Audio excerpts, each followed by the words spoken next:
Página 127. Antes que a gente leia a página 127. Caneta.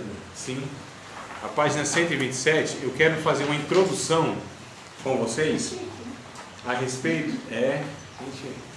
Antigamente dava para o professor maçã, agora dão caneta, essas coisas todas. Então, lápis, caneta e outras coisas mais, outras cositas. E isso também, ungido, gelado de goiaba, com bichinho triturado. Então, o que acontece, meus queridos? Eu quero fazer uma introdução a respeito daquilo que nós falamos até aqui. Eu quero fazer um resumo, trazendo o ponto que o ministério em si, a ideia de ministério, o que Deus estabelece esse grupo, vamos colocar assim, dentro do corpo de Cristo, que é, de fato, um grupo distinto, né? Embora não sejam ovelhas de Cristo, sejam discípulos de Cristo, mas são pessoas que foram escolhidas por Deus, dentre os escolhidos, para um serviço. Então, quem são os obreiros, os líderes, aqueles que exercem, de alguma maneira, influência dentro da igreja local? São pessoas que foram chamados para, a gente chama de o chamado universal, que é para a salvação, né? Então, é preciso ser salvo. Via de regra, seria natural que todos aqueles que pertencem à área da liderança e esse ministério que nós chamamos, eles têm uma experiência com Cristo. Infelizmente, nós sabemos que em alguns casos não são assim, mas biblicamente isso seria o natural. Então foram chamados com a chamada universal, que é a chamada para a salvação. Dentre essa chamada, eles foram chamados para o ministério, que é servir, então, esses que foram chamados para a salvação, para aperfeiçoá-los, né? O que diz Efésios 4, verso 12, que nós lemos, né? 11, 12, 13, com essa finalidade. Então, resumindo, o que é ministério? É serviço. Porque nós temos que desconstruir isso que a gente vê em muitas igrejas e na cabeça de muitas pessoas. Ou seja, que se você tem uma posição de destaque, você é especial a ponto de ser visto como alguém mais do que os outros. Essa é uma ideia mundana desde os tempos de Jesus, quando Jesus pergunta: como que a sociedade vive? Estou contextualizando, as palavras são exatamente essas, né? Como que vivem aí os homens? Os maiores dominam sobre os menores, né? Jesus, então, entre vocês não vai ser assim. Então Jesus mostra a proposta do reino de Deus, o reino de ponta cabeça, ou seja, com valores que são contrários a esses valores que são estabelecidos no mundo, ou essas ideias, esses conceitos, afetados pelo pecado, atendendo o ego humano, atendendo a vaidade humana, né? Onde pessoas, elas acreditam de fato que são melhores do que outras, porque a cor da pele é diferente, porque a origem, né, do nascimento é diferente, porque moram em bairros diferentes, porque tem carros diferentes, porque tem diplomas e os outros não têm, cursado, inclusive, não é só diploma, é porque a faculdade dele é essa e a da outra é essa aqui, né? Até isso faz diferença, né? Porque a roupa que você usa, a etiqueta é X e da outra. Então, assim, são essas diferenciações que origina-se do pecado humano. Tudo isso origina-se do pecado humano. Então, o serviço, irmãos, é aquilo que Deus estabeleceu desde sempre. O diabo é que fez uma outra proposta. Então a gente precisa pegar lá no começo, né? Na maioria das vezes, quando a gente quer pegar um padrão de Deus, a gente vai para o início, para a criação. Jesus fez isso, por exemplo, quando perguntaram para ele a respeito do divórcio, do novo casamento. O que Jesus fez? Ele foi lá na criação. Vocês não viram o que Deus disse? Deixará o varão, o homem, seu pai e a sua mãe, unir-se a sua esposa e serão ambos na sua carne. O que Deus ajuntou, não separe o homem. O que Jesus fez? Porque até ali tinha uma série de situações complicadas, mas ele pegou lá o início, para mostrar o padrão de Deus antes do pecado. Porque depois do pecado, irmão, tudo ficou muito mais complicado. Assim, até hoje, para a gente resolver alguma coisa, biblicamente, é difícil, porque a gente vive debaixo do pecado. É por isso que o reino de Deus não pode ser, não vai ser estabelecido na sua plenitude, esse reino de justiça, esse reino onde o ideal de Deus, ele é vivido, Porque nós temos um real. Todas as vezes, eu acho interessante, mas lamentável, né? Mas toda vez que a gente discute, aí vocês falam assim, professor, que bom se fosse assim. Professor, mas não é assim onde o congresso. Professor, se todo mundo pensasse assim. Então a gente assim, lamenta porque a gente vê que existe um ideal de Deus, mas o real é totalmente diferente, ou é muito diferente. A ponto de a gente achar que aquilo é impossível de acontecer. Não é? Agora a gente não pode cair nesse erro, de nos conformar com a situação e sempre combater. Nós somos a resistência. Não é? Nós somos esse povo que refreia. Porque se nós desistirmos, irmãos, imagina só. Se nós abrirmos mão e falar aquela frase assim, é assim mesmo. Essa frase é muito perigosa. É assim mesmo. Não tem jeito. Todo mundo faz assim. Todo mundo não, mas a gente sabe que é muita gente, a maioria. Porque nós não somos o todo mundo. E eu acredito que nós estamos pensando em fazer diferente. Não é, irmãos? Ou não? Sim. Eu pergunto, dou a resposta, faço tudo, né? Então a gente precisa entender lá no começo. E o começo é o seguinte: Deus cria o homem, o ser humano. Diz para ele o seguinte: essa árvore tu come, dessa aqui não come. Não é isso? O princípio não é isso? Então, a árvore da vida pode comer livremente. Do conhecimento do bem e do mal não coma. Porque no dia que comer, certamente você vai morrer. Então, o que Deus faz? Um mundo onde o ser humano, ele tinha uma identidade definida, ele tinha tudo o que ele necessitava para viver, em todos os âmbitos da vida, em todas as esferas da vida. Ele não precisava absolutamente de nada. Nada. Então, nesse mundo, tinha algumas necessidades, não é? Que era a manutenção desse mundo, dessa criação. E quem que fazia isso? Ou quem deveria fazer isso? O ser humano. Não é isso? Então, havia um mundo de fome. E quem era o fruto? O homem. O que o diabo fez? Fez o homem pensar que no mundo de necessidades, esse homem era o faminto. E ele precisava de alguma coisa para viver. No caso, ser igual a Deus. Não, mas ele já era filho de Deus. O que ele precisava? De nada. Vocês sabem, irmãos, que mais do que o alimento para nós, aliás, o alimento não é essencial para vivermos. Não é. Água, comida, oxigênio, não é essencial para a gente viver. Não é estranho ouvir isso? Pronto, o André está doido. Não é necessário. A gente poderia viver sem alimento. O que a Bíblia diz? O homem não vive só de pão. O que o homem precisa para viver? A palavra de Deus. A palavra de Deus foi quem originou a possibilidade da existência. Deus disse, haja e houve. Né? Quantas vezes Jesus proferiu só palavra e as coisas aconteceram? Fulano curado, outro ressuscitado, demônio saindo, só com palavra. Palavra de Deus. Lembra de Moisés? 40 dias sem comer e sem beber?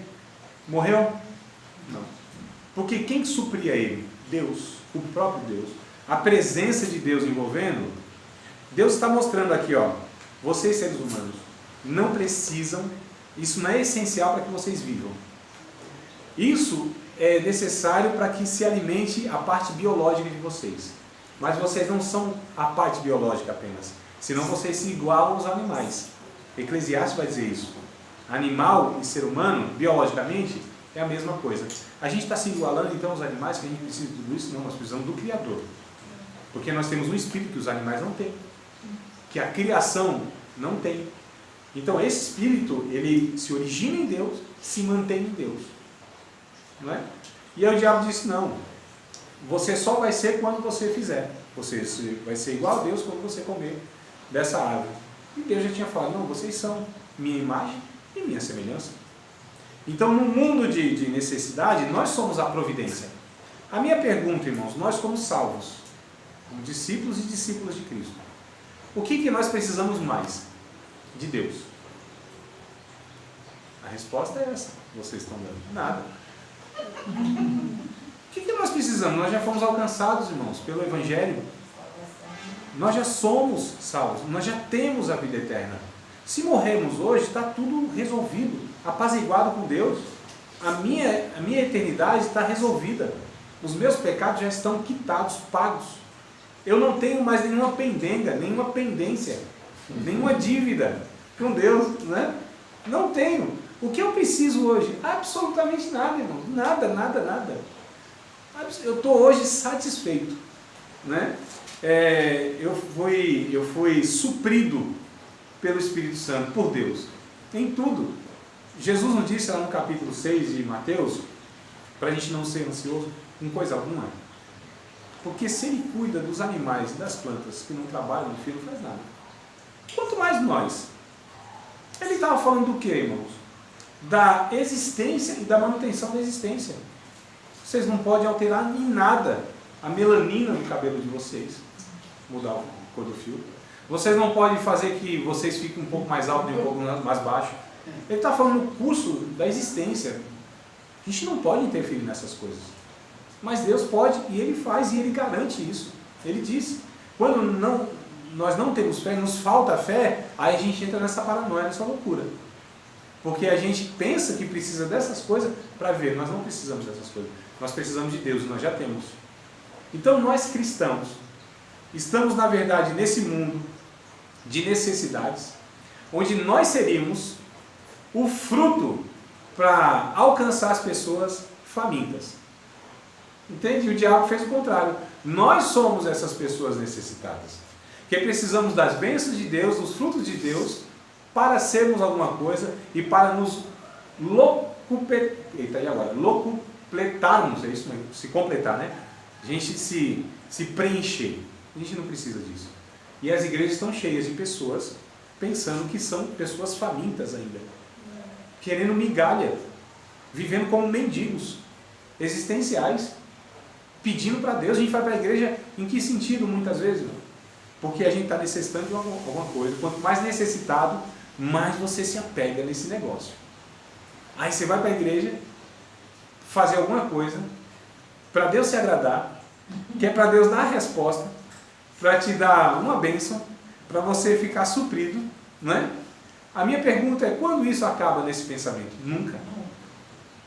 Porque sempre a gente vai ter essa noção, eu tenho necessidade, eu preciso. Jesus disse assim, não faça isso não. Porque Ele bem sabe as necessidades que vocês têm. Não é bíblico que eu estou mostrando aqui para vocês? Mas o que o diabo está fazendo na nossa cabeça? Você precisa, você é necessitado. Como assim? Então quer dizer, eu tenho um pai negligente? O meu filho, eu tenho certeza, ele vai dormir de boa, sossegado. Não pergunta se eu vou pagar a conta de luz, e se no outro dia ele vai tomar aquele banho quentinho. Né? Ele só me comunica, às vezes nem me comunica, né? Acho que ele me comunicou uma vez só, mas eu falei, não filho, fica tranquilo. Eu estou vendo, o pai está vendo tudo. Um dia ele falou lá alguma coisa, eu falei, não, eu estou providenciando. Ele não está preocupado, ele dorme em paz.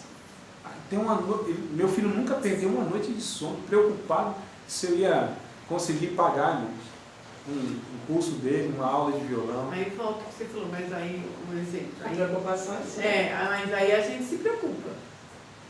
Não, ele está é o pai, ele né? tá na dispensação de deitar e dormir, a preocupação é do A pai. preocupação dele, então, mas diante da palavra de tudo que ele falou assim, que a gente deveria ser que nem o filho dele, deitar e dormir. Então está Mas errado. não está errado, né? A gente que somos errados. Não, quem está errado somos nós, é isso que eu estou dizendo. Nós somos os Nós errados. somos O errados. diabo que nos fez pensar que nós somos os necessitados e devemos ficar pedindo a Deus, paranoicos, ansiosos. Irmãos, nós temos tudo. Nós fomos chamados. Deus se responsabiliza para suprir as nossas necessidades, dar os recursos que a gente precisa para que a gente sirva aquelas pessoas que não conhecem a Deus. Então a gente entrou numa paranoia, o diabo colocou isso, desde Adão eu estou falando, não estou falando de hoje, é desde Adão isso aí, irmãos. O diabo chegou, Adão, ó, você para ser assim, uma pessoa importante, você precisa comer isso aqui. Você tem necessidade de comer isso aqui. Você tem. Faça isso e você vai ser. Então, quando você fizer, você vai ser. Quando você fizer isso, Deus vai se agradar de você. Quando você viver essa vida assim, aí Deus vai olhar para ti. Quando você cumprir isso aqui, aí Deus vai te abençoar. Isso é uma conversa do diabo desde Adão. Faça para ser. Deus disse, não, vocês já são. Vocês são minha imagem e semelhança. Vocês são salvos. Vocês têm o Espírito Santo. Vocês têm um Pai que olha por vocês. Então, o que nos resta fazer? Não fazer para ser, mas fazer para que os outros também sejam. Ou seja, serviço, irmãos. Resumindo, serviço. Serviço em prol dos outros. E olha que nós nem somos chamados, na verdade, para um trabalho. Nós somos chamados para um serviço. Porque todo mundo que é chamado para um trabalho exige salário. Né? Nós somos chamados para um serviço porque nós temos um entendimento de servos, porque existe um Senhor.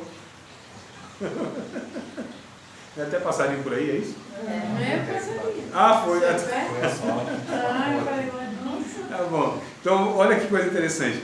Alguns pensam que foram chamados como trabalhadores de Deus. Não foram chamados como trabalhadores de Deus. Foram chamados como servos de Deus. Não é? Para prestar um serviço a Deus. A gente presta um serviço a Deus, inclusive nós fomos pagos antecipadamente. Na verdade, a gente não está cumprindo o serviço. E a gente está exigindo mais ainda. E a gente acha que Deus nos deve alguma coisa. E a gente se reúne na igreja sempre exigindo que o outro, porque o outro me deve alguma coisa. Não, ninguém deve nada para ninguém, irmão. A não ser o amor. Não é? O amor nós devemos sempre. É o que a gente nunca vai conseguir atender. Então, o ministério foi estabelecido por Deus para um serviço. Nós precisamos entender que nós devemos usar todos os nossos recursos para servir tanto os nossos irmãos, o serviço é mútuo na igreja local, e a partir dessa igreja local nós servimos então a humanidade, a sociedade, o bairro, a rua, os vizinhos, quem quer que seja, nós servimos, independente de qualquer coisa, nós servimos. É um serviço gratuito, porque na verdade nós já fomos pagos, e a gente não cobra nada do outro que a gente serve, nem joga na cara, né? E nem fala assim, não vou servir mais esse. Ué, por que não? Se nós fomos pagos para servir por toda a vida. Não tem aposentadoria aqui, irmãos, no reino de Deus. A gente serve no entendimento de quem nós somos. Não servimos para ser, nem para merecer alguma coisa, e sim como um sentido de gratidão, um entendimento de gratidão por aquilo que Deus nos fez ser. Seus filhos, salvos, discípulos de Cristo. Apenas isso, amados. Apenas isso. Então, só para dar essa introdução, porque até agora eu tentei passar para vocês, espero que tenha conseguido passar alguma coisa, e toda vez que eu não consigo passar, eu sei que sou eu mesmo que não consegui passar, sobre ministério, mas a gente tem que quebrar esses pensamentos que a gente tem na igreja, né? Que pessoas, eu fico tão chateado, muitas vezes, e as pessoas me tratam assim como se eu fosse melhor do que elas em alguma questão. Eu falo, meu Deus do céu, essa pessoa está me ofendendo, ela não sabe, ela acha que está me elogiando, ela está me ofendendo, porque eu não sou. Não, eu acho assim, não é o que você acha que não é. É tipo assim, você estudou para isso, eu penso assim, a pessoa estudou, a gente tem que ter uma referência sobre a pessoa. É a mesma coisa, você vai chegar dentro do consultório do médico e falar assim, então, você é isso ou você vai chegar ao doutor? Então, Cláudia, a gente precisa separar as coisas. Não, separar. Separar no sentido assim, nós estamos falando de reino de Deus. É reino de Deus. Então, não, reino de Deus é uma coisa, a sociedade, eu até entendo que a gente acho que tem tem alguns tratamentos, sim, na sociedade. Eu estou falando reino de Deus, reino de Deus é outra coisa. Vamos ver o que a Bíblia diz a respeito disso, desse ponto. É o seguinte, 1 Coríntios capítulo 15, versículo de número 10.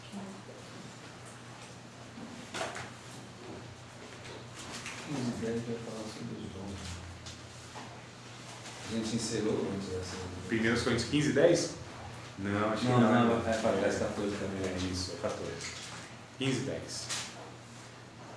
Vamos ver, amados, se nós compreendemos esse conceito. É um conceito isso aqui. A gente chama de graça. A gente chama de graça o conceito. Vocês estão, não lê ainda não? Venha para cá, não lê não? Olha para mim. Venha para cá. Venha pra cá. Olha aqui, no meio da minha sobrancelha. Procurando se divide. O pelo que divide o hemisfério sul do norte. O leste do oeste. Ele está acostumado assim, quem achou pode ler, não sai correndo. É assim mesmo. Mais ou menos. Então, como não é uma corrida do ouro, veja bem, irmãos, existe um conceito, só o Evangelho tem. Não existe nenhuma religião no mundo, na história da humanidade, que traz esse conceito. Só o Evangelho tem, que é graça. Graça é exclusivo do Evangelho. Graça é um conceito que não cabe na mente de ninguém, a não ser do salvo. Ele entende graça porque ele foi alcançado por esta. Graça é algo, a gente define de uma forma muito grosseira, de favor imerecido, não é? Ou seja, a pessoa recebe alguma coisa que ela não fez absolutamente nada para receber aquilo. Absolutamente nada. É dom, é dádiva, é presente. Foi dado imerecidamente. Então, o dom de Deus, o salário do pecado é a morte. O salário do pecado. Então, o salário você paga para aquela pessoa que trabalhou. Ela merece. É justo, não é? Trabalhou 30 dias, tome salário. Então, pecou, tome o salário, morte. Salário do pecado é a morte. Mas, o dom gratuito de Deus é a vida eterna por Cristo Jesus. Então, o dom gratuito, a graça, o favor imerecido, é dado. O que a pessoa merecia era a morte, porque ela trabalhou para isso. Ela fez por onde? Então, graça é um conceito que só cabe no Evangelho, só o Evangelho traz. Então, graça, o conceito é, esse cidadão, que somos todos nós, sem exceção, seres humanos, eu estou falando da sala aqui não, seres humanos, o que eles mereciam o pagamento, e era justo, era a morte. O que Deus fez? Lhe deu a vida. Lhe deu todas as possibilidades de fazer alguma coisa que é boa, que é bonita, que é proveitosa, que é frutífera, né? Que tem significado. Então, tudo que nós podemos e conseguimos produzir, isso é dom de Deus. É dom de Deus. Ah, André, você tem um dom de ensino. Então, é dom, não é meu. Eu não fiz nada. Ah, mas você estudou. Opa! Então vamos ver o que Paulo achava a respeito desse segundo ponto? Né? Vamos lá? 1 Coríntios capítulo 15, verso 10. Vamos entender aqui por Paulo, que é quem mais elaborou o conceito de graça. Olha que coisa interessante. Mas, pela graça de Deus, sou o que sou. Vamos aos pouquinhos degustando, irmão. Sabe aquela comida assim bem rara, aquela que a gente come de vez em nunca, que vem só um pedacinho assim? Que as melhores só vem um pouquinho, né? Coisa pouca. Então vamos aqui degustando. Mas pela graça de Deus, Paulo disse, eu sou o que sou. Quem era Paulo, irmãos? Quem era Paulo? Um doutor da lei. Um homem que tinha dedicado a sua vida, tinha se esmerado para estudar. Estudou muito, hein? Muito. Estudou demais, desde a sua meninice. Desde ali dos 12 anos, Paulo tinha entrado na sinagoga, sendo acompanhado por pelo menos 18 anos, aqui mais ainda, aqui uns 28, até ele escrever isso aqui, 28 a 30 anos. Ou seja, esse período todo de estudo. Na sinagoga, aceitou Jesus, voltou para a cidade dele natal, passou 14 anos estudando novamente aquilo que ele já tinha estudado. Então, estudo em cima de estudo. Depois de aceitar Jesus, 14 anos, aí que ele foi enviado para missões. Olha só, isso aí ensina alguma coisa para a gente, né? Então, o que acontece? Ele disse, eu sou o Paulo, ele deu uma carteirada lá, eu sou fariseu, ou seja, meu pai era fariseu. Eu ia falar facção, mas como fala, o grupo mais rígido que tinha, né? Na lei judaica, tinha os fariseus, saduceus, tinha um bocado de gente lá, grupos, mas o fariseu era o mais dedicado, o mais ferrenho e era o mais rígido lá. Então eu sou fariseu de fariseu, eu sou da tribo de Benjamim, eu sou circuncidado ao 8º dia. Ele deu toda a carteirada lá, todo o currículo dele. Ele disse tudo isso que sou. Paulo era um homem capacitado no extremo, poliglota, falava as principais línguas do mundo na época, conhecia a cultura como ninguém, não estou falando só de Israel, mundial, conhecia os poetas, ele cita os poetas da Grécia, Ele fala, como diz o adolescente, pau a pau aí, né? De igual com os filósofos lá. Então, assim, Paulo é um cara humanamente capacitado, como pouquíssimos na sua época, em todo o mundo, eu estou dizendo. Ele disse, olha, pela graça de Deus, eu sou o que sou. A sua graça para comigo não foi em vão. Aí fala, tá, não foi em vão. Então, se Deus depositou tudo isso em Paulo, é porque sabia que Paulo ia retribuir de alguma maneira, né? É aquele conceito de alguns irmãos. Não, Deus, ele me salvou, ele me capacitou, porque ele sabia o que eu ia fazer no seu reino. Não tem essas conversas, às vezes, meio doida? Não, Deus fez isso na tua vida porque ele sabia que você ia fazer isso. Sabia que você ia produzir 100 fruto, né? 1 por 100. Então, olha só. A sua graça para comigo não foi em vão. Não é o que Paulo está dizendo. Eu estou falando que está na cabeça dos doidos aí. Antes, trabalhei muito mais do que todos eles. Ou seja, Paulo está falando, eu trabalhei muito mais do que Pedro, do que João, do que Tiago, do que Mateus, do que Tomé, do que Bartolomeu, do Levi, do que todos esses. Eu trabalhei muito mais. Falou, opa, então Paulo agora vai falar. Eu mereço, eu trabalhei. Né? Eu trabalhei muito mais do que todos eles. Agora ele arremata, irmãos. Todavia, não eu, mas a graça de Deus está comigo. A conclusão é, Paulo disse, pela graça de Deus eu sou o que sou. E trabalho muito mais do que todos os outros apóstolos juntos. Colocar tudo no liquidificador, bater no copo, não dá eu. Eu trabalho. Todavia, eu trabalho porque a graça de Deus me faz trabalhar. Eu sou o que sou porque a graça de Deus me fez ser. Eu estudo, fiz isso, me dedico, é porque a graça de Deus opera em mim. Final das contas, todo mérito é de Deus. Todo mérito é de Deus. Ah, André, mas se você não fez... Não, eu só fiz porque Deus me possibilitou, me impulsionou, gerou em mim o desejo.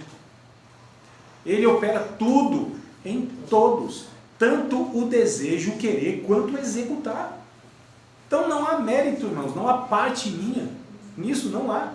Se Deus não me desse a vida, se Deus não me desse o interesse pelo estudo bíblico, se Deus não me desse a compreensão, a iluminação, se Deus não tivesse me salvado, se Deus não tivesse me dado a possibilidade de vir a este mundo, se Deus não me desse as condições, os recursos, se Deus não tivesse colocado pessoas em minha volta, né? Se em dados momentos, vários momentos da minha vida, se eu não fosse socorrido por Deus, irmãos, eu não estaria aqui. Se Deus não tivesse me sustentado, como me sustentou em vários momentos que os homens tentaram fechar a porta para mim, e não foram poucas vezes. E eram pessoas que eram muito mais poderosas do que eu. Eu era ainda sou, assim, mas uma pulguinha no meio deles. Uma estrutura monstruosa. Homens maus.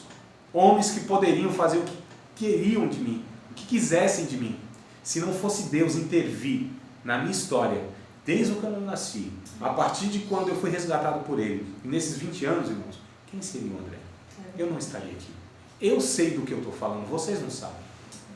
Eu tenho a convicção e a noção exata do que eu estou falando, vocês não têm.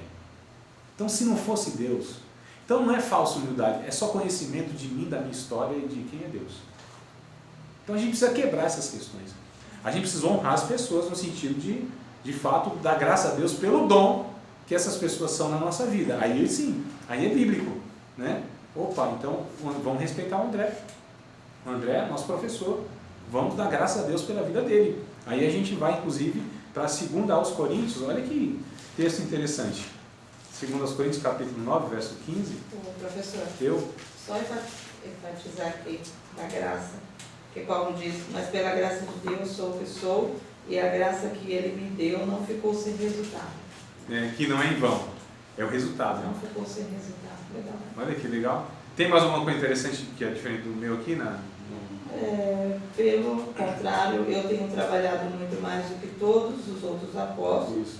No entanto, não sou eu quem tenho feito isso, e sim a graça de Deus que está comigo. Essa é a convicção de Paulo e de todo cristão. Não é, irmãos? A gente precisa ter essa consciência de graça. Graça é isso, irmãos. Graça nos humilha. Graça nos põe todo mundo no mesmo nível. Nos nivela por baixo. O problema é que as pessoas já estão acostumadas a ter seu ego massageado e elas gostam disso. A gente né? gosta, eu gosto. Não, vou ser Não é hipócrita. ruim, né? Eu vou ser Por isso hipócrita. que o homem é provado pelos louvores que recebe. Exato, o Provérbios diz isso aí, né? Provérbios diz Oi! eu não lembro o provérbio certinho, mas é um provérbio que diz isso aí, lá no provérbio no provérbio, não é provérbio na boca do povo. Então o provérbio diz isso aí, nós somos provados pelos Porque louvores. ser louvado, né? É isso. Mas eu vou, sinceramente, vou confessar o pecado. Irmãos, como é bom você ser reconhecido. Como é bom uma pessoa olhar para você e te considerar uma pessoa importante. Como é bom, não é? As pessoas te darem crédito. Como é bom as pessoas te ouvirem. Como é bom as pessoas te respeitarem. Como é bom as pessoas olharem para você e ver uma integridade em você e, sabe, falar, nossa, obrigado, irmão. Obrigado por me ajudar. Como é bom isso. Só que se a gente não saber lidar com essas coisas, isso é a causa da nossa perdição, que é a causa da perdição de muitos irmãos, muitos pastores, irmãos, muitos pregadores, muitas pessoas, Subindo pra cabeça, né? os irmãos que são usados assim, de uma maneira extraordinária, através dos dons espirituais, nossa, para curar, sabe, para batizar com o Espírito Santo, impor nas mãos, para profetizar, para fazer umas coisas assim que a gente fica de boca aberta. Esses irmãos se perdem porque não entendem tudo isso. Eles vão se perdendo nas palavras, eles vão se perdendo nessa loucura de achar que, ó, Deus está me usando porque eu oro mesmo, porque eu jejuo, eu pago o preço, Ih, É. não é? eu vou para monte. Eu pago o preço e tal. Irmãos, Pra monte. isso é um engano, é um engodo do diabo que fez isso com Adão lá, meu Deus do céu. Fez com Adão e a gente precisa tomar muito cuidado. E nós que estamos muitas vezes nesse destaque, como pastores, professores, líderes de uma forma geral, a gente tem que ter muito cuidado, porque isso é sorrateiro, isso é sutil. A gente precisa identificar o que é uma gratidão na palavra e o que é essa palavra que é uma semente que chama de palavras lisonjas, que a Bíblia vai dizer, que são os louvores, né? Então, tem uma história do Moody, se não me engano, ou é o Moody ou o Spurgeon, um desses dois homens aí. Depois de pregar, ele desceu assim do púlpito e um irmão disse assim para ele, como que foi? Você pregou muito bem, você pregou bem demais. Ele falou, irmão, eu sei, o diabo já falou isso no meu ouvido. Nossa. Não é, irmão? Então a gente precisa ter muito cuidado. Eu não estou falando que não há esse respeito, esse reconhecimento. Se é uma palavra de gratidão, a gente, graças a Deus, glória a Deus por isso, irmão. Obrigado, Deus te abençoe. Porque de vez em quando a gente precisa mesmo. De vez em quando a gente se desanima da fé. Né? Cara, fazendo aqui, parece que o negócio não vai. Aí Deus, para animar a gente, ele mostra lá que o que a gente está fazendo, como a Ângela leu aí, está dando resultado. Deus está abençoando. Alguma pessoa está sendo beneficiada por aquilo. Né? Ou eu fiquei tão alegre, uma irmã, ela disse assim, professora, obrigado, porque por causa da tua vida, eu comecei a me interessar pelo estudo bíblico. Está falando teologia lá. Olha que coisa boa, irmão.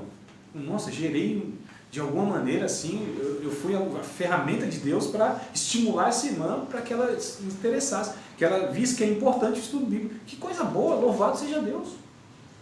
Né? Então a gente precisa lidar com essas questões, que é difícil, não é fácil. O homem não sabe lidar com essa questão assim, sem a graça de Deus. Tudo que a gente recebe deve depositar na cruz, porque é a cruz que tem mérito.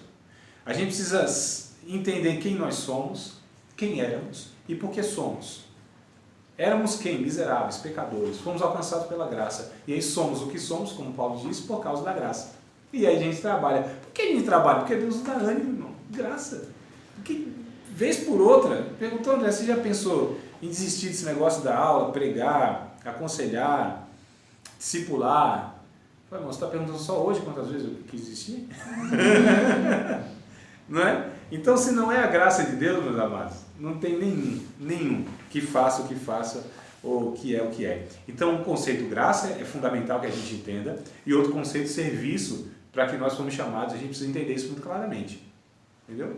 Então, serviço que a gente faz porque nós somos gratos a Deus, e não é para acrescentar absolutamente nada nisso que nos foi dado pela graça. Então, a gente precisa entender esses dois pontos aqui, ó. Graça e serviço. Quando o servo de Deus, o obreiro, o pastor, o líder, ele entende isso, irmãos, a vida dele é tranquila, a vida dele gera vida, né? E não tem essas paranoias. Eu vou dar testemunho do meu pastor. Eu falei algo com ele agora domingo, da forma que eu falei, eu vi que ele ficou sem jeito. Por quê? Porque o que eu falei para ele, ele entendeu que não era aquilo.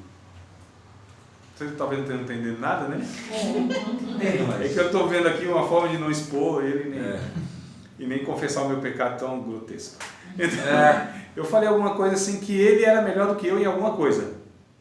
Entendeu? Não é exatamente isso, mas que ele fazendo deu resultado e eu fazendo não deu. Por ele ser o pastor titular e eu não sei. Mas, assim, o conceito, lógico que eu não falei dessa forma, nem foi assim. Mas o conceito todo, irmãos, ele é da minha altura um pouquinho maior. Ele baixou a cabeça assim de vergonha. Imagina. Ele abaixou a cabeça e falou, não, irmão, não. Eu falei, nossa, já entendi. Ô pastor, deixa eu entrar cultuar a Deus. Vocês entendem assim, o homem que entende, irmão, quem ele é no reino de Deus? O cara que entende que ele assim, não faz falta ali. Que ele não é o cara que se ele não tiver, Deus não opera, Deus não age. Pelo contrário, ele entende que Deus age apesar dele. Que Deus faz mesmo com ele atrapalhando, Deus é poderoso para fazer ainda. Que mesmo ele metendo a mão lá e dando trabalho. Porque, irmãos, Deus não nos chama para um trabalho. Deus nos chama para um serviço. Porque, na verdade, se a gente quer trabalhar para Deus, a gente dá trabalho para Deus. O que a gente faz de melhor é atrapalhar aquilo que Deus está fazendo e faz com perfeição. E toda hora Deus tem que intervir. Não, meu filho, não é assim. Não, meu filho, não é assim. Não, meu filho, não é assim. Deixa eu corrigir o que você está fazendo. E um trabalho enorme que Deus tem com a gente. Porque nós achamos que estamos... Aconteceu um negócio que eu já contei para vocês, acho que eu vou falar de novo. Nada novo, né, mano? Debaixo do telhado, da sala de aula. O meu filho, não sei quantos anos tinha, devia ter 5 anos, por aí, 5, 6 anos. Foi lavar o carro, lembra dessa história? A pedrinha ungida. Do carro, vocês lembram? Pode falar. Não? Não lembra? Falou faz tempo. Faz bastante tempo, né? E o que acontece? Eu falei, filho, bora lavar o carro. Eu queria estar com meu filho, né? Coisa boa, né? Estar com o filho assim, participar dessas coisas junto e tal. Eu acho isso muito precioso. Esse tempo assim, né? E aí, lavando o carro, ele me viu pegando a espuma e fazendo esse movimento assim, né? Pondo no balde, né? Pegando a espuma e fazendo isso aqui. Aí eu lavando a lateral do carro e ele foi inventar de lavar o capô. Só que ele não tinha uma espuma. Só que ele precisava esfregar com alguma coisa. O que ele acha? Uma pedra. Ele achou uma pedra e ele pegou assim e ele fez o mesmo movimento, assim, ó, um capô, assim, ó, com a pedra forte, pressionando, né? Que ele observa, ele viu que eu pressionava a buchinha e ele pressionou a pedra e fez aquele aspiral, assim, sabe? Aquele desenho. Ó, papai! E ainda me chamou. Ó, papai, tô lavando aqui o capô. Ó, papai, tô lavando o capô, assim. Eu ali, assim, arregado o olho. Ô, filho, vem cá. Daqui, papai. Suspirei assim, mano. Eu não tinha nem pago o carro ainda. Suspirei assim e falei, desce lá com a sua mãe. Aí eu não tive nem coragem de bater no menino. Olhei o carro assim, ele Tava te imitando. Tava me imitando, né? E achando que tava fazendo algo que tava me agradando. E eu olhei assim e falei, meu Deus. Respirei fundo. Acabei de lavar o carro, não tinha que fazer mais, inclusive o risco. Lavei para ficar bem bonitinho. Fez um desenho lá interessante. E aí eu falei, caramba. Falei, vou ter que chamar esse menino de novo para lavar o carro comigo. Continuei chamando. Por quê? Porque se eu quisesse um trabalho, ou que ele me prestasse um trabalho, ele já estava despedido naquela hora. Não é? E eu ia cobrar ainda coisa ruim que ele, trabalho que ele... Sim, por que não? Então ele estava me atrapalhando. Mas continuei porque o meu interesse com meu filho não é o trabalho que ele me presta. É a companhia que ele compartilha comigo. Quando Deus olha assim, fala, André, vamos fazer aqui um trabalho comigo aqui, no meu reino. Aí lá vai eu, Senhor, você está vendo o que eu estou fazendo? Uma pedra na minha mão. Deus fala assim, ô André, não é assim não. Pacientemente, ele fala, calma, continua comigo. Porque eu não quero... Vou te dar uma puxada da próxima vez. Eu não quero o teu trabalho Da pedra. prestado. Quando tira a pedra, ele chora, né? Isso, então olha só. E a gente é como essa criança, meu filho, diante de Deus. Ó Senhor, o que eu estou fazendo aqui? Deus fala, meu filho, calma aí, deixa eu corrigir esse negócio. Continua comigo, porque o que eu quero é a tua companhia. Eu quero que você ande comigo. Eu não quero um trabalho seu. Porque o teu trabalho, na verdade, me dá um trabalho tão grande. Eu só quero que você coopere comigo, ande comigo, tenha comunhão comigo. Porque eu faria muito melhor sem você. Muito mais rápido. E com a perfeição enorme. Não é? Inclusive, eu tenho operários muito melhor do que você. São os anjos. Eles fariam muito melhor e Deus nos escolheu para fazer aquilo que os anjos fariam com mais rapidez, eficiência, eficácia, com mais perfeição. Aí Deus nos chama. Esses meninos que acham que está fazendo um negócio para Deus. Né? O senhor está vendo aí? Estou, meu filho. Cagada que você está fazendo. Trabalho que você está fazendo. Que eu tenho que consertar lá na frente com um monte de gente aí. Que você, inclusive, está se esforçando para desviar do meu evangelho. Para atrapalhar os obstáculos que você vai colocando. Sabe quem fez isso, irmãos? Foram os homens chamados de fariseus. Líderes religiosos. Paulo disse, vocês receberam de Deus a chave. Só que sabe o que vocês fazem? Ó, que coisa interessante. Você pode continuar. Continuarei? Deus. Jesus disse para eles, Deus deu para vocês a chave do reino. Vocês fecharam a porta da chave, nem vocês entram e nem deixam ninguém entrar. E pior ainda, vocês percorrem o mundo todo para fazer um discípulo de vocês, faz eles filhos do inferno 2 vezes. São vocês, obreiros. Como Moody também foi perguntado qual é a dificuldade da obra. Qual a maior dificuldade da obra? Disse os obreiros. Isso é conversa de Moody, estou falando de século aí atrás. Né? Então, amados, a gente precisa entender esse conceito de graça e de serviço. Qual é o nosso papel? Fazer alguma coisa para Deus? Claro que não. Tem uma música muito antiga que a gente cantava sobre trabalho, né? E Deus, ele, na música, na letra, Deus diz assim, meu, é somente meu todo o trabalho. Todo o trabalho. Teu trabalho é descansar em mim. Meu, somente meu, é todo o trabalho. O teu trabalho é descansar em mim. Mas também tem aquela, eu quero trabalhar com o meu Senhor. Me dá trabalho com o meu Senhor. Tinha que Você fazer. vai trabalhar o conceito errado, né? Eu quero trabalhar para Deus. O que a gente precisa entender é que nós servimos a Deus. Tá certo? Tá correto. Nós servimos a Deus. Nós queremos, de fato, entender o que o Espírito Santo está fazendo para que a gente também seja essa ferramenta do Espírito Santo. Aí sim, o ponto de vista correto, o entendimento correto é esse. Quem está fazendo é Deus. Quem está agindo é Deus. Muito antes da gente. Já falei para vocês que a primeira oração que foi feita no mundo a primeira oração que foi ouvida no mundo foi aquela que nunca foi feita. Lembra disso que eu falei? Ô professor, mas como é que se diz assim? Essa liderança ensina tudo errado em termos, né? Ou aprendeu errado. Porque entendem errado, claro. Entendeu? Natural. Porque, tipo assim, vamos colocar, diante do que a gente tem aprendido, que se de repente um pastor olhar para o outro e falar assim, ó, sentei, quero sentar. Né? Ele não pode ser julgado porque de repente ele quer parar de fazer algo, ou ele quer um tempo para respirar, ou um tempo para, sei lá, para descansar, não é? Aí a gente escuta assim, exemplo, vou sair de tal grupo, vai pagar preço. Ou vou sair da igreja, está amaldiçoado. Então você está entendendo como que vai... Não é As verdade? pessoas não entendem que às vezes o não fazer é justamente o melhor a fazer. Então, menino, o negócio é tão assim, tem que fazer, tem que pagar preço, tem, que se de repente a pessoa fala, não, eu simplesmente quero sentar, pronto, já desviou. Eu não estou incentivando a ninguém a ser pessoas assim, omissas, gente preguiçosa. Eu não estou incentivando ninguém a falar assim, ó, não faz absolutamente nada. Não é isso, não tem nada a ver. O que eu estou falando é de entendimento. Faça, se desdobre, faça um triplo coração, se mate. fazendo alguma coisa, mas com um entendimento correto. Isso.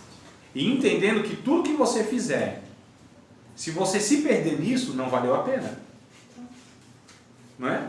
Porque tem gente que ela acaba com a vida dela e das outras pessoas achando que está fazendo alguma coisa que Deus pediu. Deus nunca pediu nada para ninguém, irmãos. Deus está fazendo. Ele só convida. Vamos fazer comigo? Caminha comigo. O que Deus quer é relacionamento. O que Deus quer é comunhão. Deus dá conta de tudo sem nós, irmãos. Não é? Dá de tudo. Ele tem todos os recursos.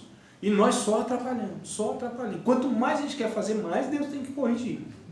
Mais Deus tem que falar, o anjo, vai lá, porque aquele lá não entendeu, aquele não, aquele também não, aquele também não. Ó, ajuda esse cidadão aqui que acha que está fazendo uma grande obra para mim. Na verdade, ele está fazendo uma obra para ele mesmo. Ele está, na verdade, aqui. Deus toda hora tem que, como ovelha, que vai se perdendo facilmente, né? É o pastor, sempre aqui, cuidando assim, ó. Vocês vão cair na Bíblia, vocês estão indo para o lugar errado. Vocês não estão vendo lobo lá na frente? Vocês vão para onde?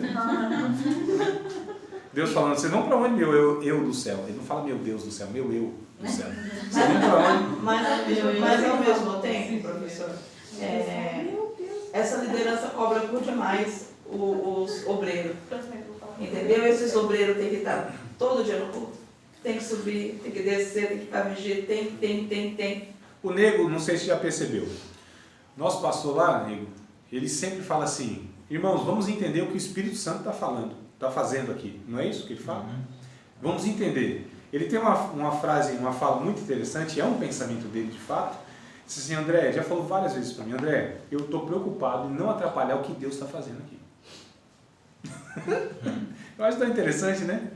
Então, assim, vira e mexe, a fala dele é essa. Irmãos, vamos entender o que Deus está fazendo aqui e vamos ter cuidado para não atrapalhar. Olha só, e exatamente isso, absolutamente é isso. Então, lógico que a gente vai fazer alguma coisa, irmãos. Lógico que nós vamos realizar alguma coisa. Lógico que as nossas mãos vão construir alguma coisa. A questão é o entendimento que isso é feito. Em que entendimento que isso é feito? Qual é a motivação que me faz fazer isso? O que eu espero em fazer isso? O que eu penso em fazer isso? Né? O que Deus pensa e o que Deus quer que eu faça? Ele quer que eu faça, claro, que eu compartilhe o Evangelho, que eu tenha uma vida de oração, que eu estude a Bíblia, que eu ajude as outras pessoas. Deus quer tudo isso, faz parte da natureza do salvo. Não estou falando para ninguém não fazer nada. Agora, cuidado, achando que vai fazer e merece mais do que os outros, porque sofreu mais tempo, porque está 20 anos nesse negócio, porque eu estou desde não sei das quantas aqui. Tem gente que acha que no céu vai ter lá o INSS, Deus vai contar. Esquece INSS, filho. Então, mas o povo acha ainda De novo, não. que pode contabilizar alguma coisa, nós não podemos. Não dá pra gente... Jesus contou uma parábola mais ou menos nessa ideia. Chamou o cidadão, vai para minha vinha? Foi na vinha. Primeira hora do dia, tinha 12 horas para trabalhar. Para o meio-dia chamou mais um cidadão. Né? Então, metade do dia chamou. Só combinou com primeiro um dinheiro, que era o salário do dia, era um dinheiro que se dava, um denário. Aí lá na última hora, irmão, faltando 1 hora para bater o cartão, Deus chamou outro para trabalhar. Ou seja, tem um que começou lá na primeira hora, o outro na metade do dia e o outro já no finalzinho. Esse último que foi chamado, trabalhador da última hora, ele recebeu o pagamento de um dia todo, só trabalhou 1 hora. Aí o outro só observando, né? O primeiro. Rapaz, esse aqui que só trabalhou 1 hora, eu vou ganhar muito mais. Muito mais. Aí lá vem o pagador, o dono, né? Diz assim, estou aqui um dinheiro. Que é isso, senhor? Combinado, né? Eu aguentei a fadiga do dia, o calor do dia, todo dia. O senhor me paga a mesma coisa que esse aqui? Aí, na parábola diz assim, mas vem cá, o que eu tratei contigo não foi isso? Por que você está achando ruim que esse aqui, que trabalhou só 1 hora, eu dei a mesma coisa? Eu estou sendo injusto com você? Eu tratei isso aqui, estou pagando o que nós combinamos. Eu estou sendo injusto? Quer dizer, o teu olho é mau porque eu sou bom? Olha só, irmão. É a ideia de mérito. É a ideia de que nós merecemos, o que nós fazemos. É essa loucura toda que a gente entra aí, em achando e reivindicando, né? E que os outros não merecem, nós merecemos e tal. E a gente não entende a questão de graça, repito, e de serviço. Então, quando a gente tem definido graça e a gente entende o serviço, isso tudo se resolve, irmãos. A nossa vida fica leve, fica muito mais tranquila. Aí a gente trabalha no reino de Deus não como uma fonte de retribuição, e sim como uma fonte de gratidão a Deus. E a gente faz com alegria. Inclusive, a gente vence a ingratidão dos outros. A gente vence os não resultados, que muitas vezes não vêm, porque a gente espera, não é a luta nossa. A gente fala um negócio e a gente cria uma expectativa toda, né? Oh, o povo vai chegar junto, o povo vai ofertar, o povo vai vir, o povo vai vir na oração, o povo vai contribuir, o povo vai se matricular. E a gente cria uma expectativa assim, André, aí não dá o resultado. A gente se frustra. Não é uma frustração de doido? eu acho, isso aí que você está falando, tudo que você está falando é lógico, é o correto, é perfeito, mas é o pior para mim, de verdade, que já aconteceu isso comigo em outros lugares, né? Porque não é lá na obra, vou colocar assim, desde quando eu confessei Jesus. O pior é o camarada que ele olha lá e ele não faz nada. E ainda ele desanima o outro que não está querendo, que está querendo e não vai sempre com um questionamento de alguma coisa, beleza. Se você vir com questionamento, você vai vir com resultado, vem com questionamento, esse negócio aqui não está certo, irmão. Aí a pessoa fala, é mesmo, mas vamos lá, e aí, o que você acha? Não, é só para mim falar para você, só questionar você. Não é, André? Isso dói, isso é terrível isso aí. Eu não estou entendendo o que você está falando. Isso é Mas, terrível. por outro lado, Adriano, por outro lado, se a gente deve se preocupar, é com uma pessoa, é com o Espírito Santo. Sim. Não é? Porque muitas vezes a gente dá muito ouvido mesmo, com muitas pessoas. E, irmãos, quando a gente tem um entendimento do significado, a razão, a finalidade do que a gente está, a motivação, se a gente sabe o porquê de tudo aquilo que a gente está fazendo, pode vir falar quem quiser, pode falar o que quiser, pode não ter resultado. Essas coisas, a gente vai lidando com elas de uma maneira muito mais tranquila. O tal do Neemias estava fazendo uma grande obra, né? Chamaram ele e tal, vamos congregar? Olha só, o Sambalat, o Tobias e Gesem, o Arábio. Então, Olha aí. desce aqui, vamos cultuar, vamos louvar a Deus, vamos para a vigília, vamos culto, vamos congregar com a gente. O Neemias, ele tinha um senso de missão. O que ele estava fazendo? Ele falou, não posso.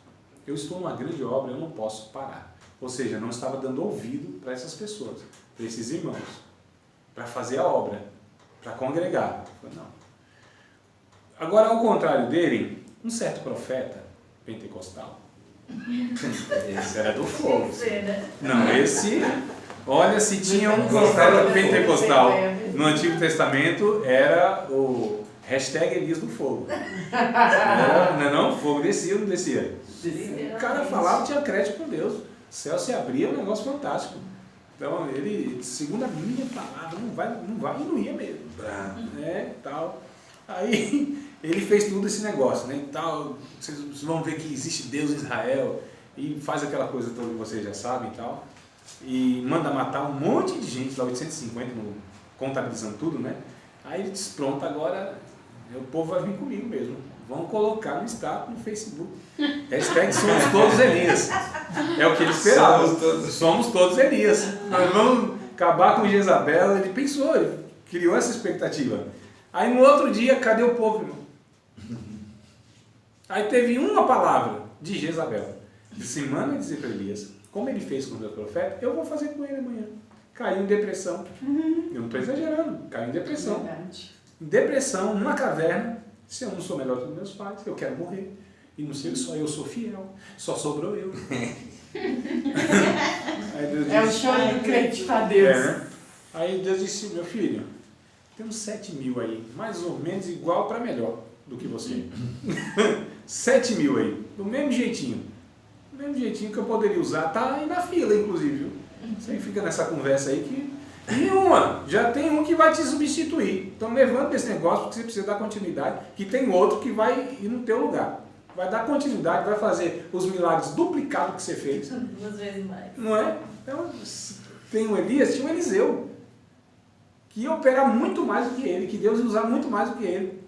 Então ele criou uma expectativa, a expectativa não veio, o resultado não veio, o povo não correspondeu. Não teve, irmão, não teve, o povo não se matriculou no curso. Não é fácil. Não foi. Fala assim, não. Rapaz, a expectativa, eu tenho 100 alunos, Não 100 seja nada. Elias, professor. Sim, Tem uma Não seja. fichinha, né? Não foi. Não É foi. verdade, né? Não Rapaz, o povo vai contribuir. A gente tem uma necessidade, né, Ângela? 100 alunos, pelo menos os 99 devem chegar junto. Eu vou dar já o último. Não, chegou um junto e os 99. Meu Deus.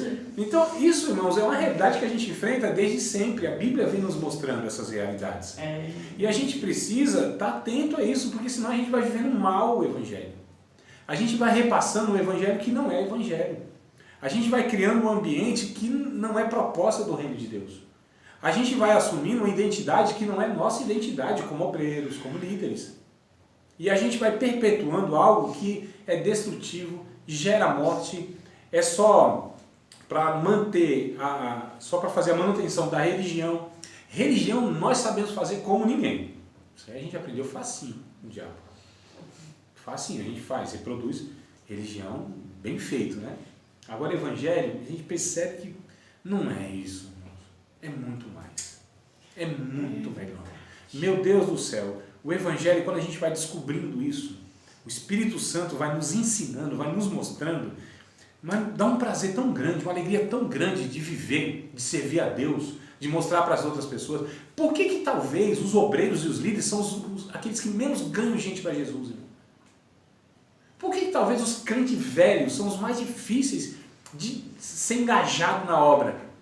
Se não tiver os novos convertidos, se não tiver os jovens chegando com sangue novo, meu Deus do céu, a gente acaba com a igreja. A gente acaba, não é não? Não é, irmão. Uma igreja que não tem novos convertidos e não tem juventude, nossa, essa igreja é ruim demais. É chata demais. Nem Deus gosta dela. É sério, irmão.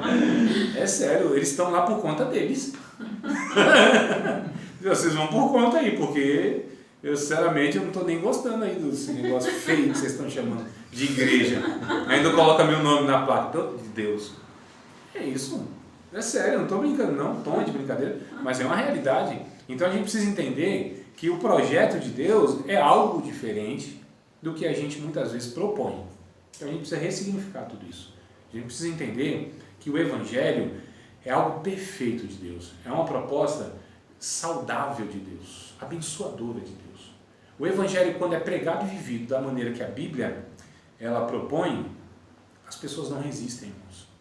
Isso aconteceu lá em Atos.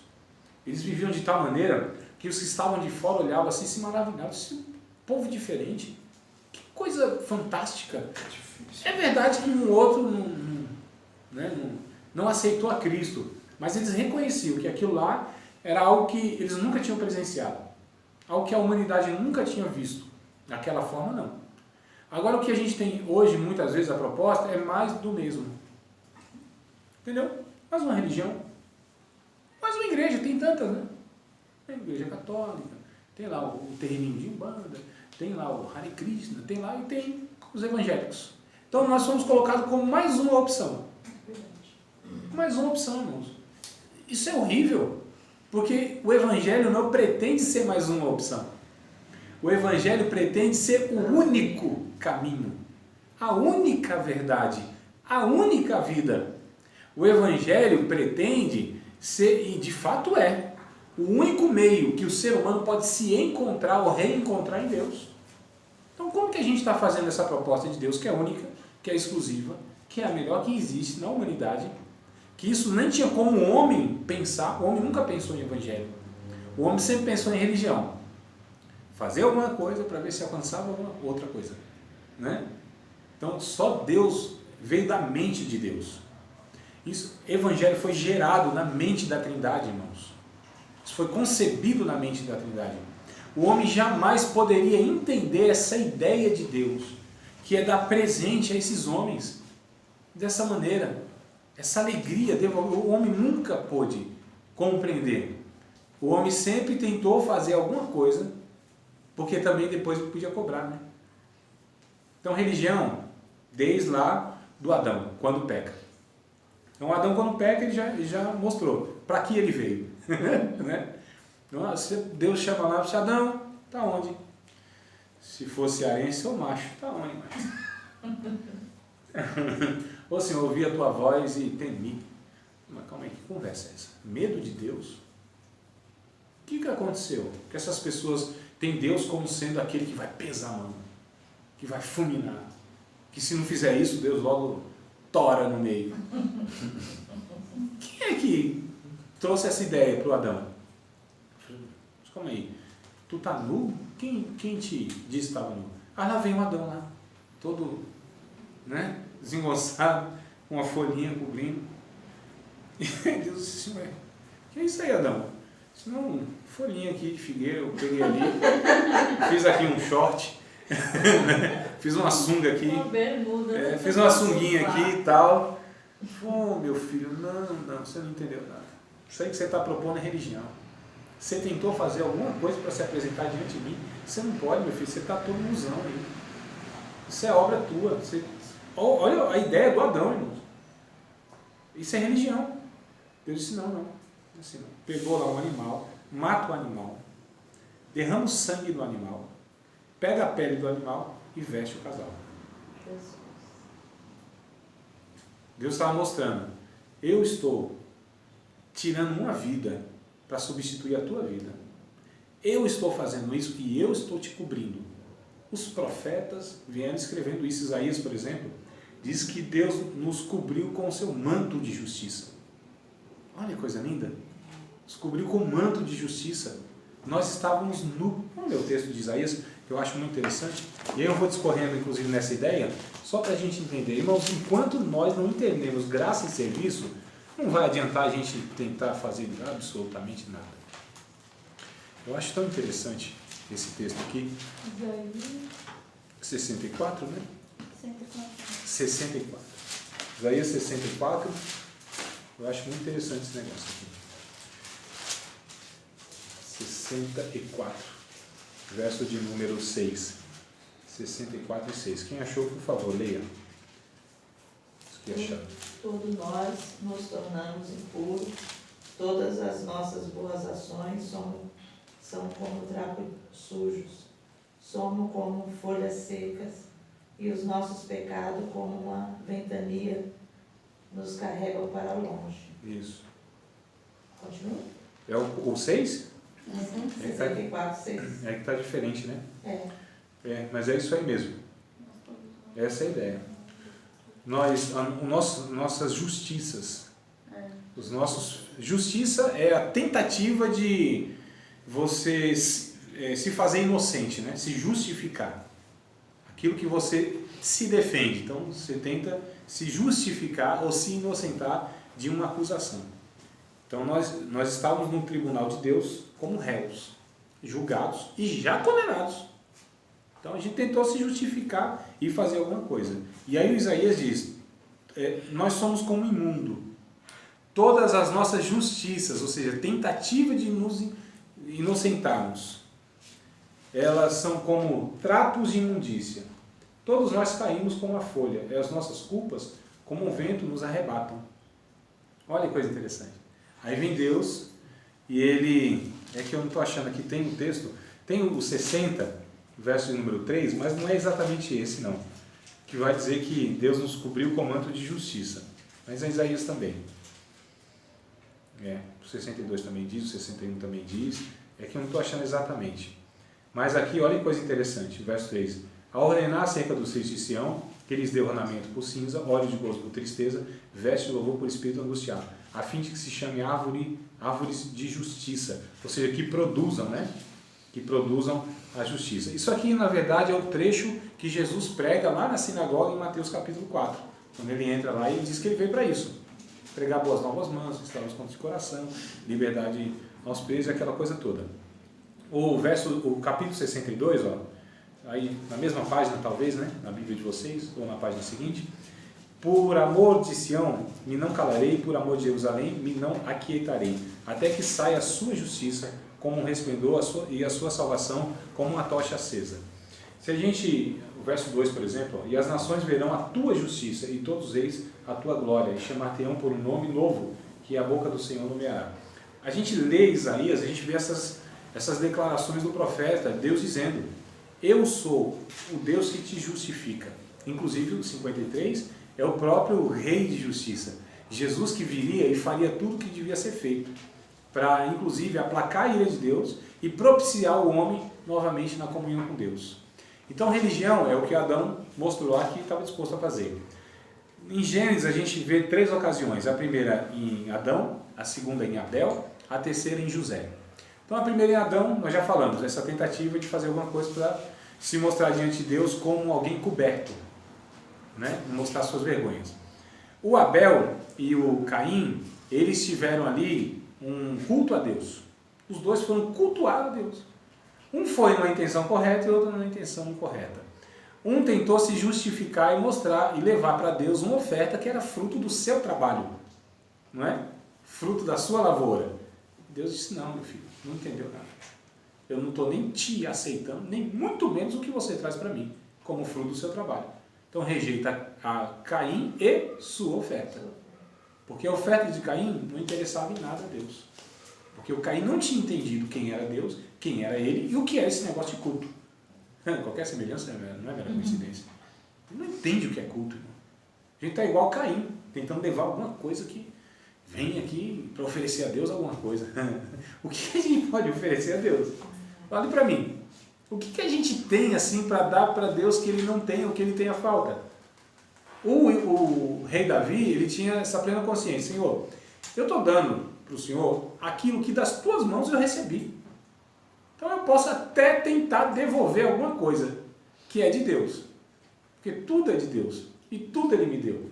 Então eu só estou na tentativa de devolver alguma coisa, para não segurar. Quanto mais eu seguro, pior para mim. Quanto mais eu devolvo, melhor para mim. Paulo diz: mais bem-aventurada coisa é dar do que receber. E a gente está na loucura de só receber, só receber, só receber. Não é? Receba, receba, receba. Teve uma época que os pregadores só falavam isso, né? Receba, receba. Ainda Até hoje, né? Hoje também? Agora é só vitória. É, receba. Então o que acontece? Então o primeiro Adão, o segundo o Caim e o terceiro não é nem o José. São os dois camaradas que estão presos com ele, que é o padeiro e o copeiro, né? Então José teve um sonho, que vocês já sabem, falou, os dois, um era copeiro do rei e o outro era padeiro do rei lá. E teve um sonho, então ele viu o copeiro, ele servindo novamente a Faraó. Esse copeiro estava com a taça de vinho na mão. Olha que coisa interessante, não é isso? Uma taça de vinho. Ou seja, a uva já tinha sido colhida, espremida, e ele estava com a taça pronta. Ele foi restituído no seu ofício. O padeiro, diz o texto, que o padeiro, o padeiro teve um sonho, contou para José, e ele disse: olha, eu estava com um cesto na minha cabeça, obra de padeiro, né? E aí o José diz assim: então, tu não vai ser restituído não, tu vai morrer. Falar isso para alguém. Por quê? O padeiro, ele tinha a obra das suas mãos. O copeiro, ele só foi servir aquilo que ele já recebeu pronto. A ideia é tudo a mesma. Um na tentativa de agradar a Deus e outro no entendimento que recebeu de Deus gratuitamente, só restava servir, ser grato. Entendeu? A diferença é enorme e que faz toda a diferença. E o que vai diferir as religiões do Evangelho e o que vai determinar a nossa vida com Deus e a nossa vida de religião, que a gente pensa que está servindo a Deus, irmãos. Isso é muito sutil. Eu estou trabalhando um conceito, isso vem de muitas maneiras, parecendo ser evangelho e uma proposta de piedade, e a Bíblia diz: não é, não se engane, é necessário termos discernimento bíblico, teológico, doutrinário, para identificar tudo isso que a gente está falando aqui. Fácil? Claro que não é. É preciso uma investigação bíblica, é preciso um desejo muito intenso em crescer no entendimento, É preciso, irmãos, uma consciência de que nós, de fato, não damos conta desse negócio. E precisamos desesperadamente nos reunirmos assim, ó, muitas vezes, quantas forem possível, para falar, Senhor, nos ensina aí. Nos ensina qual é o caminho que a gente deve andar. Porque quando Deus ensina o caminho que deve andar, diz o Isaías, nem o louco erra. Olha, irmão, nem o doido erra quando aprende o caminho. Nem o louco, quando ele entende esse negócio. Não tem como errar, o negócio é simples, irmão. É a simplicidade do Evangelho. Então a gente precisa, no encerramento dessa matéria, a gente precisa entender o que é graça e o que é serviço. Porque o serviço sem a graça requer uma retribuição e a gente exige, e a gente se frustra, e a gente cobra dos outros. E quantas vezes, povo ingrato, eu me mato aqui nesse negócio, tentando, né? E vem de longe, o povo falta na aula, chega atrasado, e não se interessa, e não lê livro, e eu tento cuidar do povo, e visitar, e nem me recebe em casa, vou orar pelo doente, e por aí vai, mano. Aí a gente vai gerando esse negócio, essa relação doentia, de cobrança, porque é religiosa, de mérito e demérito, ou está na dívida. Não, amados, nós temos um serviço a partir da gratidão. Graça de Deus nós recebemos, e geramos fé no nosso entendimento, e realizamos as obras. Não é fazendo as obras para ter mais fé e alcançar graça. Entenderam o papel inverso? De cima para baixo, não é de baixo para cima. É graça que gera fé, que produz obra, por causa da graça. E essa obra só foi feita porque a fé possibilitou. Porque toda obra que não é feita por fé é uma desgraça. Né? A pessoa está no entendimento, eu faço, gera fé em mim, alcanço a graça de Deus. Só falta os crentes colocar depois, na casa dele, dou graças a Deus pela bênção alcançada. É assim que, não é? Isso. Quer dizer, como que nós alcançamos a graça? Não é possível alcançar a graça, irmãos. É a graça que nos alcança. É a graça que veio até nós. É o Filho que desceu aqui na terra. Foi Deus que enviou o seu Filho. Nós não o amamos, Ele nos amou primeiro. Nós não fazemos nada, é Ele que nos possibilitou realizar alguma coisa, não é? Então, o entendimento de Evangelho está distorcido, colocado num conteúdo, a casquinha, o rótulo, a caixinha, ela é até bonitinha, chamada de Evangelho, mas o que está dentro é religião. O conteúdo é religião. Irmãos, a gente assim, nos venderam gato por lebre, né? Montaram uma igrejinha bonitinha, falam de Deus, colocam o rótulo, mas dentro, o conteúdo, o que está gerando nessas pessoas, não é evangelho não. É religião pura. Toda religião pretende a fazer isso. Mostrar que o cara, ele tem que fazer alguma coisa para alcançar outra coisa. Então ele tem que realizar a obra. Quanto mais obra realizar... Aí pra gente, aí tem um outro extremo, né? A gente, para combater essa questão mais religiosa de obras, a gente então se isentou e não faz nenhuma obra. Então tem os extremos. Tem esses caras que eles começam a perceber, opa, graça. Então assim, se eu não fizer nada, não é que Deus vai pesar a mão. Não vai, né? Descobri isso. Então não vou fazer nada. E se eu deixar de dar dízimo e oferta? Então Deus não vai mandar, tem negócio de devorador, contador, migrador, pulgão e tal, isso é conversa fiada. Aí ele descobre isso, então não vou dar. Aí ele vai para outro extremo, mas ele vai revelando o seu caráter e a sua natureza também. Porque só fazia por quê? Só fazia por causa? Só fazia, entende? Aí ele descobre a graça e essa descoberta da graça se torna uma desgraça para essa pessoa, porque na verdade essa graça não o transformou. Essa graça só tentou abrir o seu entendimento para que ele agora servisse a Deus com esse entendimento de quem era Deus e pudesse agora servir a Deus de verdade, com liberdade. E a liberdade nos faz fazer aquilo que devemos. E não é o que a gente quer e bem entende. Porque sempre seremos escravos da nossa liberdade, mas essa liberdade sempre será vida quando a gente decide servir a Deus, com entendimento de graça. Uma coisa está ligada à outra. E uma coisa gera a outra, irmãos. A gente precisa trabalhar isso. Cada um na sua realidade, eu na minha realidade, vocês na realidade de vocês e nós todos. Nas nossas realidades, no nosso entendimento, no nosso dia a dia. E a gente precisa ressignificar isso, irmãos. É uma luta para nós, né? Porque a gente já aprendeu tanta coisa. Não é não? Se eu estivesse discipulando aqui novos convertidos, era outra conversa. Era outra coisa. Eles iam estar assim, nossa, então é isso, o evangelho, é isso. Aí eles iam praticar logo esse negócio.